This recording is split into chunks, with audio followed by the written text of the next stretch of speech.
पैसा आज के टाइम में देश का सारा कारोबार इसी पर टिका हुआ है और दुनिया में हर इंसान पैसे के पीछे ही भाग रहा है। आगे का तो पता नहीं, लेकिन आज की सच्चाई तो यही है कि आम से दिखने वाले नोटों की मार्केट में वैल्यू काफी ज्यादा होती है। पैसे की सबसे बड़ी समस्या ही ये है कि इसे कमाना ही पड़ता है। हम इसे छाप नहीं सकते, वरना जेल की हवा खानी पड़ सकती है। इसलिए इन्हें जिस तरह से बनाया जाता है वो तरीका अपने आप में ही बहुत खास होता है। दोस्तों, किसी भी देश की करेंसी पर उस देश की सरकार का एक प्रॉमिस होता है और उसके ऊपर उस देश के गवर्नर के सिग्नेचर होते हैं, जिसका मतलब ये है कि नोट उतनी कीमत की अहमियत रखता है जितनी उसके ऊपर लिखी गई है। साथ में आज के नोटों में कई सिक्योरिटी फीचर्स भी होते हैं जिससे नकली और असली का पता लगाया जा सकता है। मगर क्या आपने कभी ये सोचा है कि आखिर ये पैसा बनता कैसे है, किस तरह के पेपर का इस्तेमाल होता है और कौन सा असली है और कौन सा नकली, ये कैसे पता लगाया जा सकता है? आज आपको इस वीडियो में इन सब चीज़ों का जवाब मिलेगा, तो बने रहना वीडियो के एंड तक। ज्ञानसम की वीडियो में एक बार फिर से स्वागत है आपका। कहते हैं कि भारत में इस्तेमाल किए जाने वाला शब्द रुपया एक समय दिल्ली पर राज करने वाले रूलर शेरशाह सूरी ने दिया था। इसके साथ ही हमारे देश में सबसे पहला वाटरमार्क वाला नोट साल 1861 में छापा गया था। भारत में इन नोटों को बनाने के पीछे एक लंबी प्रोसेस होती है, जिसके लिए हम आपको आज नोट छापने वाली फैक्ट्री में लेके चलेंगे। लेकिन उससे पहले हम जानते हैं कि आखिर इन नोटों को छापने में कितना खर्चा आता है। सबसे पहले हम बात करते हैं सबसे बड़े नोट की। इस खूबसूरत से गुलाबी रंग के 2000 के नोट को छापने में लगभग 4 रुपए का खर्च आता है। वहीं 500 के इस हरे भरे से नोट को छापने में तकरीबन 2 रुपए 65 पैसे का खर्च आता है। अब आप ये सोचो कि इतने कम पैसों में छपने वाले ये नोट आखिर इतनी वैल्यू के कैसे होते हैं। आप हमें अपनी राय कमेंट करके बता सकते हैं। जहां 200 रुपए के नोट को छापने पर लगभग 2 रुपए 48 पैसे का खर्च आता है, वहीं 100 रुपए के नोट पर लगभग 1 रुपए 51 पैसे का खर्च आता है। जहां 50 रुपए के नोट के लिए 1 रुपए 22 पैसे लगभग खर्च करने पड़ते हैं, वहीं पे 10 और 20 रुपए के लिए औसतन 1 रुपए का खर्चा आता है। अब बात आती है कि ये नोट कहाँ और कैसे छपते हैं। दोस्तों, नोट छापने का काम इतना सिक्योर और प्राइवेट रखा जाता है कि इसकी खबर बहुत ही कम लोगों के सामने आ पाती है।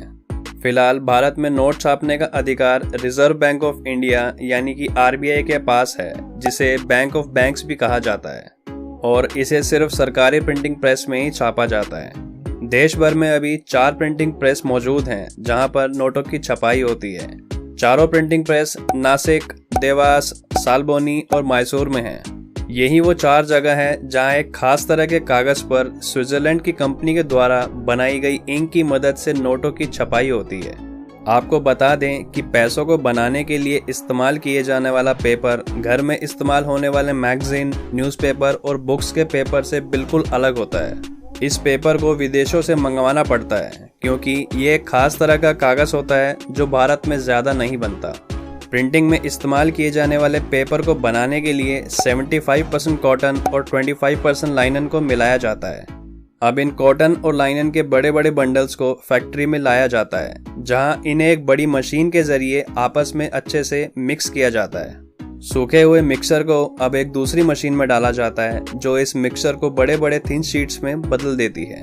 अब इन थिन शीट्स को फैक्ट्री में लाया जाता है, जहां सबसे पहले ये पट्टी लगाई जाती है, जिसे देखकर ही लोग अक्सर ये पता करते हैं कि नोट असली है या नकली। उसके बाद आर्ट वर्क, ग्राफिक डिजाइन और सभी सिक्योरिटी फीचर्स को मिलाकर एक परफेक्ट नोट का डिजाइन इसी स्टेज में बनाया जाता है। इसके बाद अलग अलग इंक का इस्तेमाल करके नोट को छापा जाता है। इसमें अलग अलग इंक का इस्तेमाल अलग अलग उपयोग में करा जाता है। नोट को छापने के लिए 3 इंक का इस्तेमाल किया जाता है। सबसे पहले आती है इंटेग्लियो इंक, जिसका इस्तेमाल गांधी जी की वो मुस्कुराती हुई तस्वीर को बनाने के लिए किया जाता है। उसके बाद आती है फ्लोरोसेंट इंक, जिससे नोटों पे वो यूनिक नंबर छापे जाते हैं, जिसकी मदद से नोटों को ट्रैक भी किया जाता है। तीसरी और आखिरी इंक है ऑप्टिकल वेरिएबल इंक, जिससे नोट को और ऑथेंटिक बनाया जाता है। इसे कलर शिफ्टिंग इंक भी कहा जाता है। इस इंक से नोट में लिखे हुए अक्षर अपना रंग बदलते हैं। जब हम नोट को सीधा रखते हैं तो ये 500 का लिखा हुआ हरा दिखाई देता है, और जब हम उसे एक एंगल पे पकड़ते हैं तो वो नीले रंग का हो जाता है। नोट प्रिंट होने के बाद एक आधुनिक मशीन की मदद से इन नोटों को एक साइज में काटा जाता है और फिर इनको गड्डियों में पैक करके रिजर्व बैंक के अलग अलग ऑफिसेज में भेज दिया जाता है।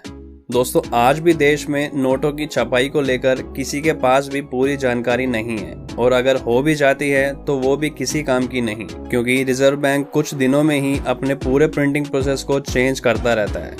उम्मीद है कि इस वीडियो से आपको असली और नकली नोटों के बीच का अंतर और नोट कैसे छपते हैं ये समझ में आ गया होगा। दोस्तों, अगर वीडियो पसंद आया तो लाइक और शेयर करें और हमारे चैनल को सब्सक्राइब करें। Till then, as always, keep learning and keep growing.